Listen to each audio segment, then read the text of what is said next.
Hello everyone, how you doing? You're very welcome to this week's Hurling What's the Score with myself, Aidan Raftery, and of course, as always, to talk about all things hurling, we have former Limerick senior hurler Andrew O'Shaughnessy. Hello, Andrew. How are you? Are you well?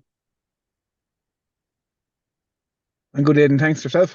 Not too bad, no, not too bad. And I suppose, yeah, like we were saying off air there, things are kind of winding down. I suppose it's the provincial championships now, and then it'll be into the All Ireland semi-finals, and then the final, and then the season will be finished until January. I suppose it'll be back to county then after that. So, but what we'll do is when the All Ireland is finished, we look back at the club and county over the year. That'll be closer to Christmas, so that's something for you all to look forward to. But I suppose really this week it's all about doing a preview to the Munster and Leinster Senior Club Hurling Championship and the finals, and I suppose two very interesting finals in different ways. I suppose it's a unique pairing this year with Clonlara playing Ballygunner in the Munster final, but still it's still going to be exciting because I suppose when you look at both sides, and I think this is how we'll cover the Munster final, we'll kind of go through both teams' kind of progress in the championship. And I suppose at the start of the year, we'll start with Clonlara first. Not many people, there wouldn't have been anyone's kind of mention at the start of the club season when it comes to the championship. But I suppose there were, it's like all the good teams or all the teams like that, they kind of start off under the radar, and that's maybe the best way to do it, because you're under no pressure, and there's no pressure on you. So it's and that's when you can do your work. The pressure's on other teams. That's exactly it. So, start of the year, when you're talking about the Clare County Championship, if I remember correctly, it was Ballyea. I said it would be thereabouts. Said 6 Mile Bridge and Arrow against. They were the three teams I picked for winning out to county. So Clonlara, obviously, at the start of the year, they did their ambition and focus, and that's the key thing when you're not being talked about to win the county championship. There's absolutely no pressure on you. So you might have ambitions to win it. You can keep that yourselves amongst your group and be focused and just go through the league, win game, get a bit of momentum, then take that into the championship. And that's exactly what they did. And they were fully deserving of their win in the county championship, and then in the Munster championship. Most recently, they got a victory out of a game they arguably maybe should have lost, but they eked out, and that's a good reflection of the character of that team. And again, they'll go in confident for the final. They'll be fully expecting to win and set out their plans and let the best team win, as you say. And of course, I suppose with Clonlara, I think that they played the match. I remember the first match that I was able to sit down and watch them to play, and was the game against Éire Óg. That was a very, I suppose, I suppose both teams had their purple patches, but it was more so Éire Óg. But Clonlara kept I suppose tipping along, taking off the points and that's what really stood to me. I think that was the making of them that game. And then when it came to the final, then I think they were able to they knew how to get themselves out of a corner, and it benefited them in the final, and then obviously in Munster as well. Yeah, so I think what they seem to be doing this year now is it's a well worn out phrase about keeping the scoreboard ticking, but that's exactly what they did. Whether in some games they were behind and they weren't the dominant team and they were behind deservedly so, but they always had the confidence just to get a point here and a point there, and that's all you got to do is keep the scoreboard ticking over, because nothing worse if you're in a game and you're trying to struggle and you can't get into the game, you can't get a score. If you go for 5, 10, 15 minutes, it's hard to get back in the game. But if you're going every 2 or 3 or 4 minutes, you're getting a point, no matter how far behind, at least you're keeping the scoreboard ticking, and it shows that you're hurling and what you're doing is right, getting the scores, and then that breeds confidence, and that's what they did. And particularly once they got into the match last week and against Killadang, and they just kept the scoreboard ticking over, and all that matters, no matter how far behind or how far ahead you are during a match, it's the score at the end. And if it's the only time you lead in the game is at the end, that's all you got to do. And they let that knack develop throughout the year. Whether it's going to be good enough in the final now is another thing, but they had the knack and had the confidence in their system. And of course, like, we'll just talk about their game plan finally before we go on to Ballygunner. I suppose that'll be a quick one. Well, their game plan really worked, and I suppose that came about by, I suppose, they sat down and they looked at the teams who were playing in the group stages first of all in the county championship, and then like obviously when they got out into the knockout stages of the county championship, and it seems to be a game plan that has worked for them. But for your thoughts on their game plan and what it involved, and of course look at John Conlon is a huge part of that as well. Yeah, so their game plan revolves around John Conlon and what he brings to the team. So he's the all-star centre back this year, but he's playing centre forward for his club, and he's even the last day, like he's just every ball that goes through him, he doesn't lose it, he doesn't do anything wrong with it, he just always does the right thing. So whether that's winning the ball, winning primary possession and getting a score himself, or setting up a score, or setting up an attack, or getting a free, he invariably does the right thing. So don't want to water down their game plan saying it's all around one player. It's not, but it goes through one player.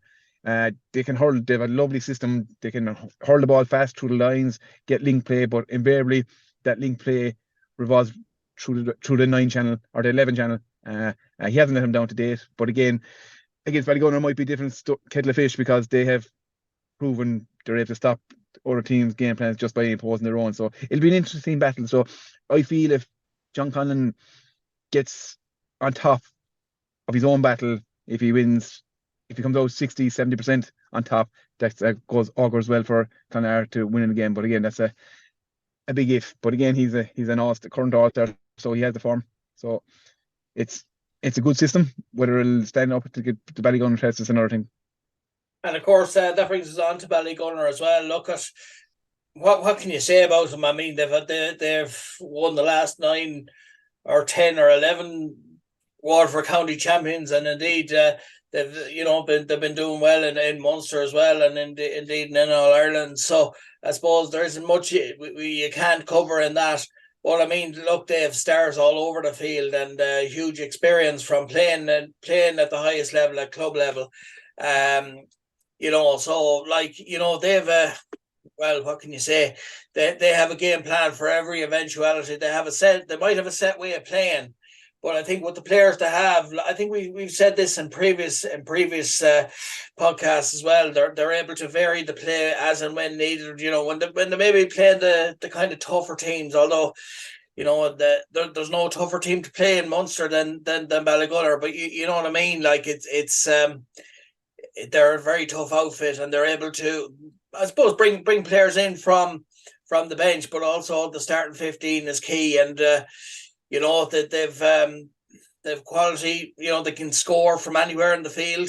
They're very good defensively. Their midfield is certainly very, very hard to beat as well. And I think for a lot of teams that's kind of the springboard in a way. Although some people might say that maybe the full back line, because sometimes the full back lines can the players in the full back line can come forward too. That's another thing that's kind of been coming along over the last couple of years as well. Yeah, no. So Ballygunner, they're a phenomenal team. They have lovely style.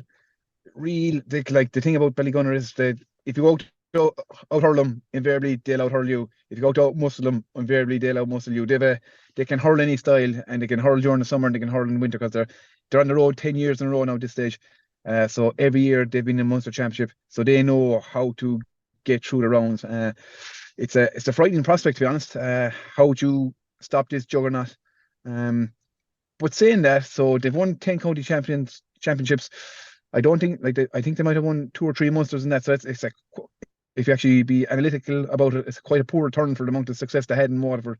So out of that, they've won maybe 3 Munsters and 1 All Ireland, and it's great to win All Ireland. But when you're that successful for 10 years, you'd want a bit more bang for your buck. If you compare them to Ballyhale, we're going for 5 in a row this year or something, and they got literally the 4 All Irelands with that. So it's a fine line between how good they are, a superb team. They will take some stopping. There's nothing to take away from that. But there's reason they haven't been as successful winning in Munster more consistently and winning All Ireland more consistently. And it's just a matter, can Clonlara feed into that and turn that for their advantage? Like any game, no matter how good the opposition is, it's still going to be 50-50. So you have an equal chance. So look, I feel it'll be a tough contest for Clonlara, but that's not to say it's impossible. That's it, and I suppose going through Ballygunner's trip to the final as well. Look, I think it's safe to say when you look at it from the first round, like in the group stages, right through to the knockout stages and the county final itself, and straight into Munster. It's from the games I saw. Most of the games were won convincingly, at least by 5, if not 10 points in each game. Minimum 5 or 10 points. If a team stayed with Ballygunner for the first half, they can really thought that was a bit of a success. So teams might have got in 2 or 3 points to half time, and like they just got blown away in the second half. You just can't within the Waterford structure. The clubs within Waterford just couldn't compete over the hour, and invariably you see that in Munster as well. It seems to be the case so far. So like it's a hard task ahead, but it's just trying to literally you should go as if it was water breaks, still like the COVID times, water breaks or something like that, where go 15 break the match into quarters and just we have to stay with them for the first quarter, second quarter, third quarter, fourth quarter, to break into little segments. So it's more achievable for a team if they're trying to beat a team like Ballygunner. So if they look at after the first 15 and they're 2 points up or they're 2 points down, so we're in this game. After the first half, then we're 2 points, 3 points up, we're 2 points, 3 points, 4 points down, we're still in the game. Third quarter, it's within the same brackets, and we're realistically still in this game. But if you look at it in a bigger view, 60 minutes, it could be daunting if you look at it like that. So if you break it up into little quarters, again, it makes it more achievable and just go step by step. Right, we do 1 quarter, second quarter, third quarter, and fourth quarter, as opposed to we do a full 60 minutes. That might be a way for psychologically for how Clonlara can approach that game. And of course, like, as we see in Gaelic football and hurling, both at county and club level, it is kind of, the first 5-10 minutes is kind of about kind of settling into the game, kind of getting the nerves out or whatever, kind of getting to the pace of the game.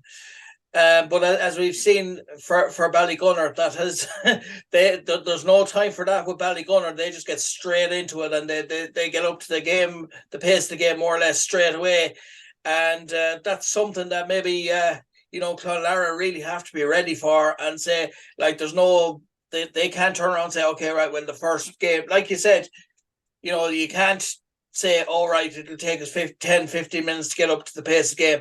They'll have to nail it straight from the throw-in.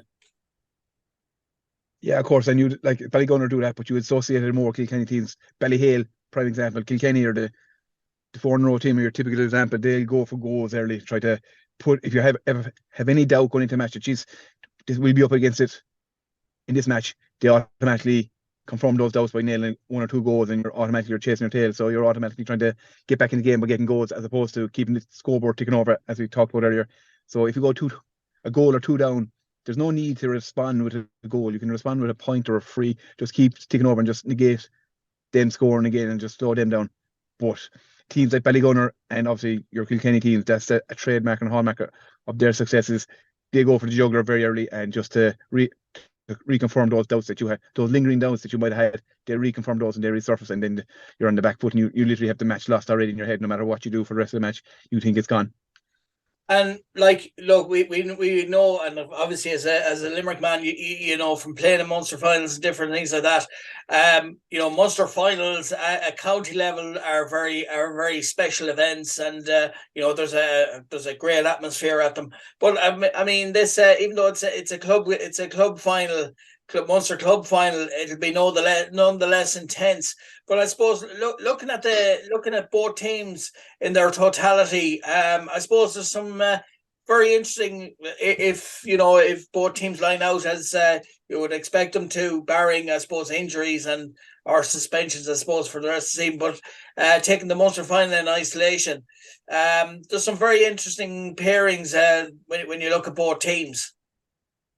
Yeah, of course. Like Munster, as you say, Munster's finals are always special. In the county, definitely. Club championship is probably the hurling. It is just as special, and the hurling is probably more free flowing because it's not as systemized or structured as the intercounty game is, understandably so. But again, that's actually good for the supporter and the neutral watching game, because it's actually one of the most free flowing games you can get, because it's not being all clogged up by tactics and movement and cynical play. It's just more honest and free flowing. So again, like there will be matchups, but look, you're looking at Clonlara, then you're obviously your key focus is John Conlon and one or two other county players you want to negate their influence. But then the flip side for Clonlara, when they look at Ballygunner, they can try to stop Dizzy Hutchinson, fine, negate his problem, but then like they have like 1 to 15 are all capable of being match winners. So it's a tougher, if you're looking matchups, it's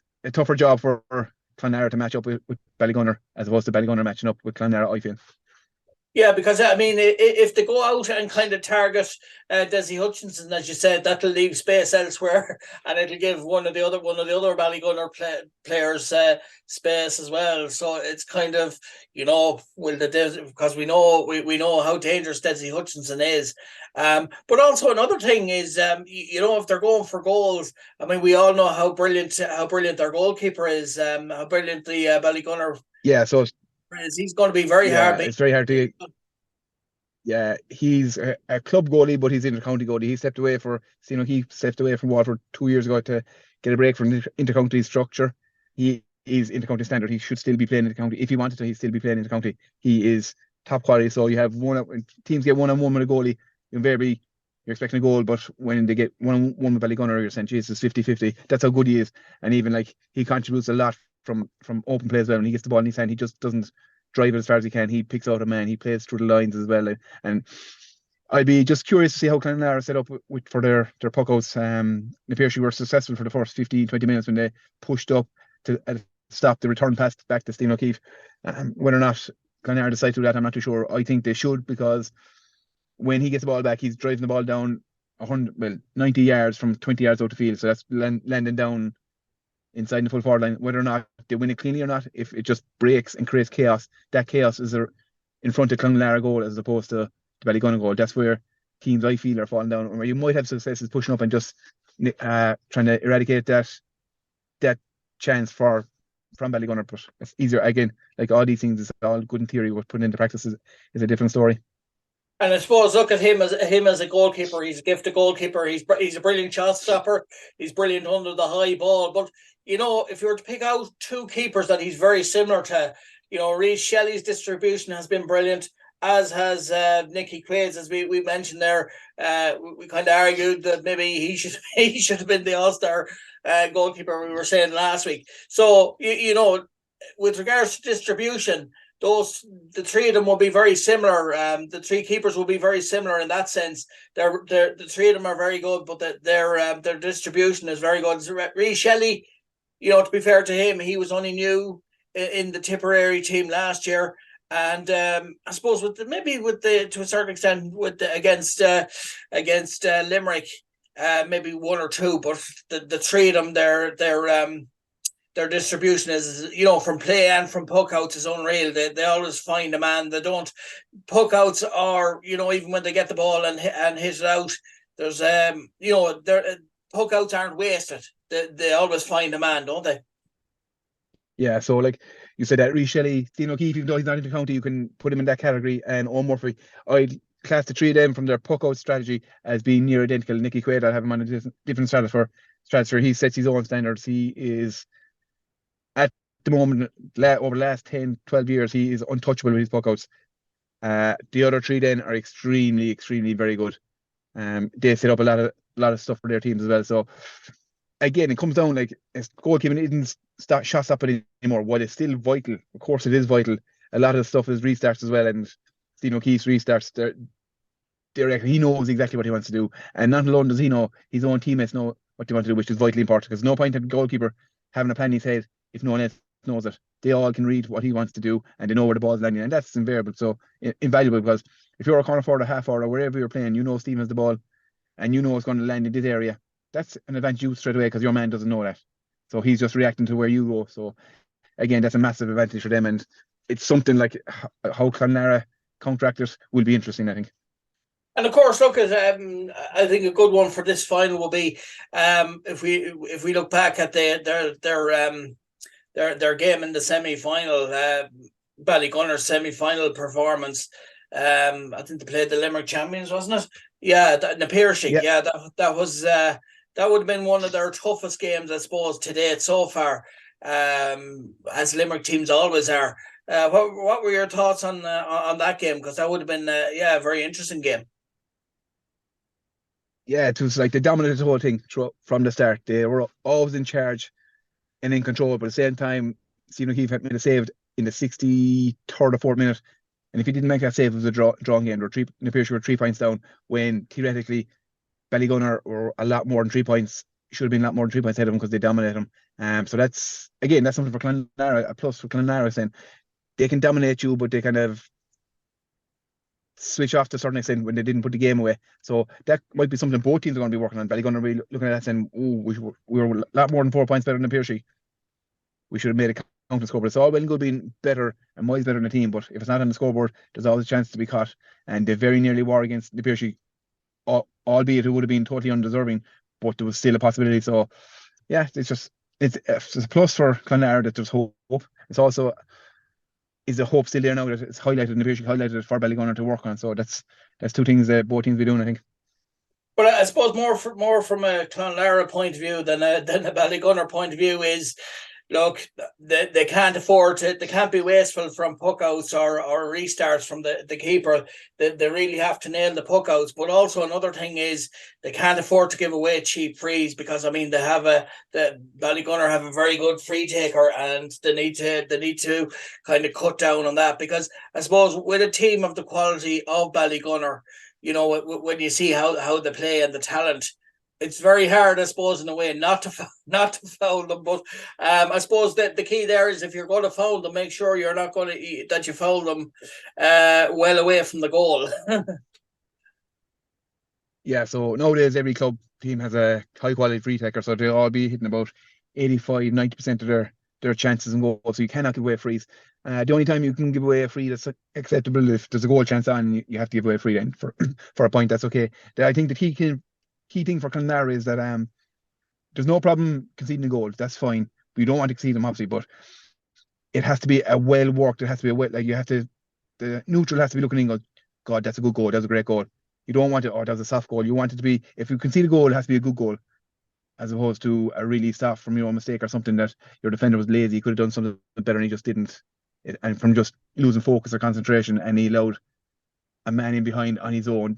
Goals like that suck the life out of him. Whether if a team against you gets a great goal, it doesn't really suck the life out of you, because it's just you yourself as a player goes, no, that was a good goal. We just need to get back. We need to get back. As opposed to, oh God, we shouldn't concede that. It's just a simple thing like that. It's so basic, but that for Clonlara to have a chance, if they do concede goals, they just have to make sure it's not at their own doing, not at their own mistakes. Like the point they got to win the semi-final, it was a score you shouldn't give up. It was a good score to win a match, but it was a score that Kildang would be kicking themselves. The ball was just passed to them from a Kildang player. Things like that, scores like that, have no place in the Munster final, because you will be punished, and Ballygunner are a team that will punish that every single time. So you just have to be very conscious of what you're doing. That's all you got to do.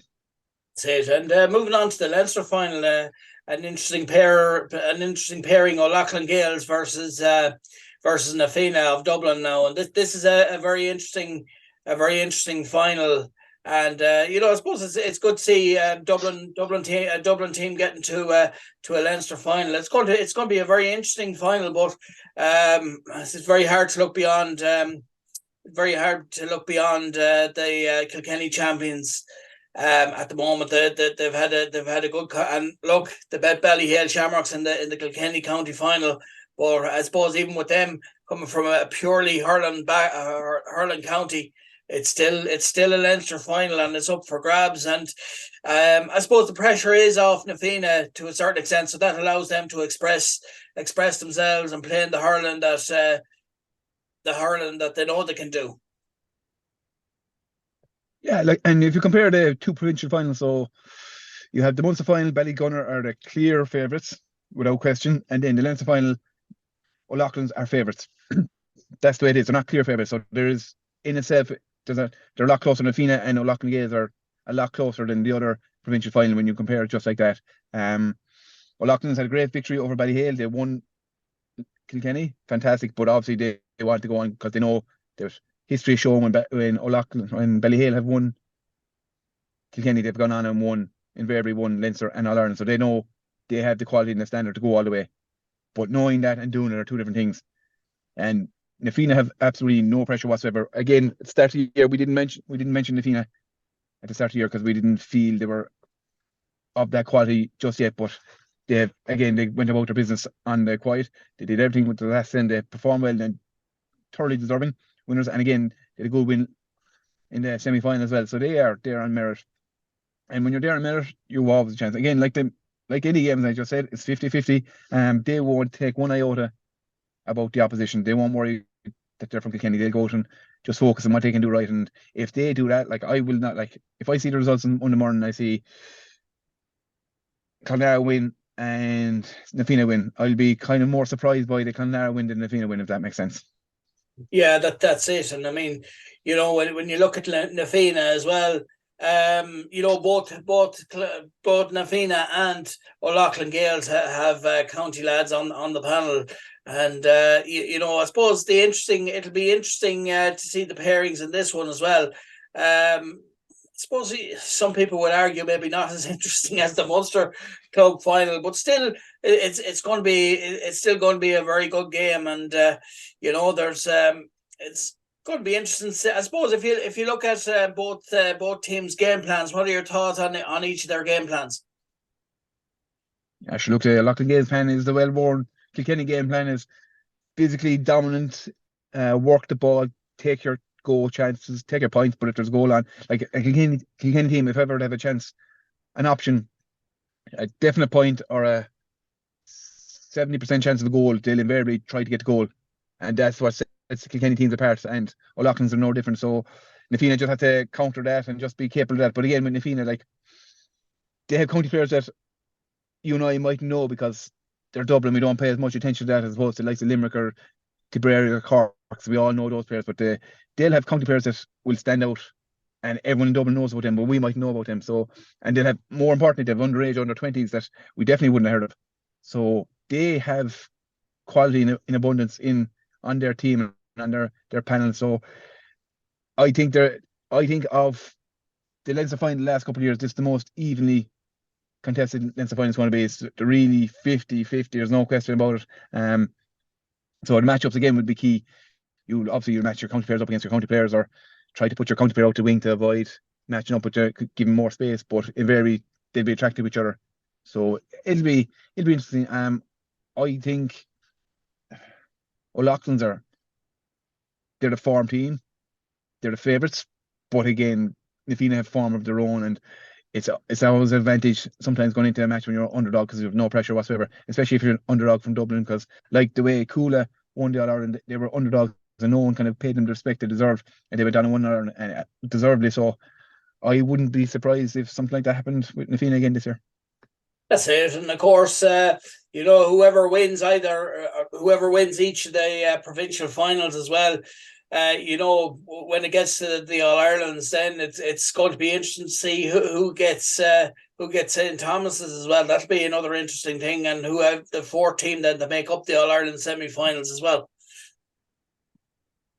Yeah, exactly. So like the focus for all four teams this weekend is obviously the provincial final, but after that, then if you started hurling your career and you thought you were literally going to be 2 games away from winning All Ireland, like you take any person's hand off for that. Like, it's for some of these teams, like where they came from, they might have the ambition would be to hurl senior with their club and then maybe get a county championship, let alone get a provincial and then onto All Ireland. To be literally 2 games, which is 120 minutes away from All Ireland being the best team in the country. That's every boy's childhood dream growing up, to be a club hurler. They want to be a club hurler, so you want to win. As I always say myself, like I always want to win a county, then a Munster, then All Ireland. So that's always your ambition. But achieving it, like, so I got to 1 All Ireland club final in my 12, 15 years hurling with club. So while everyone has the ambition, it's very hard to get there. So their focus is going to be on the provincial championship. But once it gets into next, whoever gets through the weekend, like they're 2 wins away from All Ireland victory, and they don't care who they get at that stage because they have a realistic chances in anything. And of course, look, we'll be looking ahead, kind of in more detail when we get to that stage. You know, it makes really for 2 cracking two cracking provincial club finals as well. And like I said, it is very special when you're playing in it as well, because it's, I suppose, look, it's special to be playing for your county as well, but there's just that something, you're playing with your neighbours, you're playing with your friends, people you went to school with, things like that. And I think that's what makes playing club level, as I suppose, in a Munster final and a Leinster final, and then when you get into an All Ireland and you win these things, that's what it's kind of more. It's even more special, isn't it? Yeah, you grew up. Your club is your club. You grew up with all these players. You went to their birthday parties as a young fella. You played the summer camps with them. You played underage with them. You played football, hurling, soccer, rugby with them. Whatever sport in that area, you would have laughed with them, joked with them, fought with them, gone to family funerals. It's just so hard to describe. You can Yeah. win everything as an inter-county player, but to win a club intermediate or club senior with your own club, it's indescribable, to be honest. Yeah, and I think it's only kind of, if you play a county and then when you go back to it's something that I suppose you have to play a county and then and come back and play for your club to understand how that feels like. And of course you would have played for St. Coleman's College in Cork as well, and that's another special strand to the GAA as well, at school, at colleges level. Yeah, of course. Like your school and your college, you play, if you wherever you are, if you play Harty Cup or Hogan Cup in Leinster, or then you play Fitzgibbon Cup with your college. Like that's a special bond again. Especially college teams, especially you have a really good bond because they're other counties come together in one team, which is quite unusual. But it doesn't compare to your club. Like it's like you start with your club, and no matter what you do in your life, in your sporting life, you could always end up at your club. You finish with your club, no matter what. And I suppose that's relevant with you, because you're now kind of coaching with you're gone back into coaching now at club level as well, aren't you? Yeah, the under 10s and under 6s this year. I'll have two boys in there and a girl playing camogie as well. So yeah, you're back then. All starts again. There you go. There you History go. history repeating itself. That's it, the next generation. So listen, thanks very much for taking the time out to do Hurling What's the Score with us, Andrew, and we look forward to looking back on all those games next week. Thanks, Aidan. See you then. No problem. Thanks very much. And that was Andrew O'Shaughnessy, former Limerick senior hurler, and myself talking about all things hurling.